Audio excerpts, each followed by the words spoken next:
All right, let's talk a little bit about Tesla. I totally missed the short sale here, and really for me, it would have triggered quite a while ago. Would have triggered probably back in mid-June, and what I would have been looking for is a move higher and then a fail, and then look to get short probably somewhere this day or this day around 375. I did not take the trade. So now as you look at Tesla and what has happened, and this is a 60-minute chart going back really, this is 2 months, this is mid-May. And really what you see is on the 2-month time frame, we came back into value, and value was down here at 314, and we tested as low as 302 on yesterday on the production of the S, or I believe it's the S3 rolling out, and the first one rolling off. Anyways, what we've done now today is we've filled this gap, and we got a hole up in here, so we could move pretty quickly up to 336 possibly, but we just did this one, we paused, which is normal.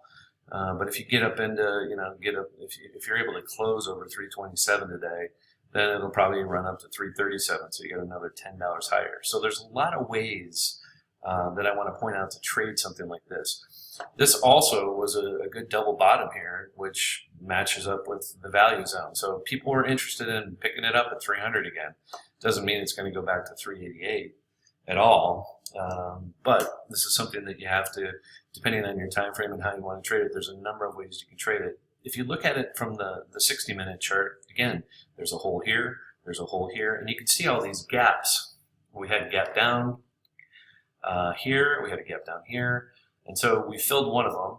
The next one is all the way up here, and that matches up with the hole in the profile.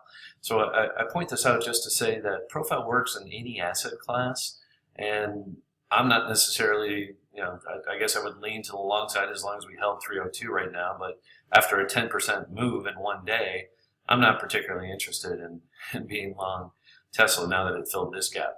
It'll probably pause here. If it comes back into 322, maybe 318, I might take a little stab there if it basically retraced half of this move here.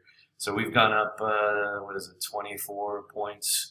12 bucks gets you back to about 14. So somewhere in here might be a little bit more interesting to me, but right now I'm not that interested. If it closes above 327 though, keep in mind that this will probably run higher. So really trading is really nothing more than a game of contingencies. What are you going to do at certain levels? And I think we're at a level now where you have to just kind of pause. I wouldn't really want to short it here, although you could probably be pretty aggressive with a stop and reverse over 28 type thing, 328 that is. But the whole point here is that different time frames give you different looks, and if you look at I want to look at a short time frame here just so you can see this. What we did is we filled this gap, so you see this really clearly here, right, and this is right where we are right now. Now this sell-off here was after hours, or excuse me, at the end of the day, and really, again, I can see us moving. I mentioned this earlier, quickly up to 337. So we're here. We filled this gap. Are we going to continue today? It's 8:13 on Tuesday. So I'm pointing this out just to bring up, and then if we get above this level, somewhere in here, again, a close above 340 is going to get you a run up to 360. So there's a lot of ways to make money in Tesla, both long and short. I would tend to really want to be short up here at 335. Like I said earlier, maybe not now, but you could be aggressive here at 327 and just look for 320.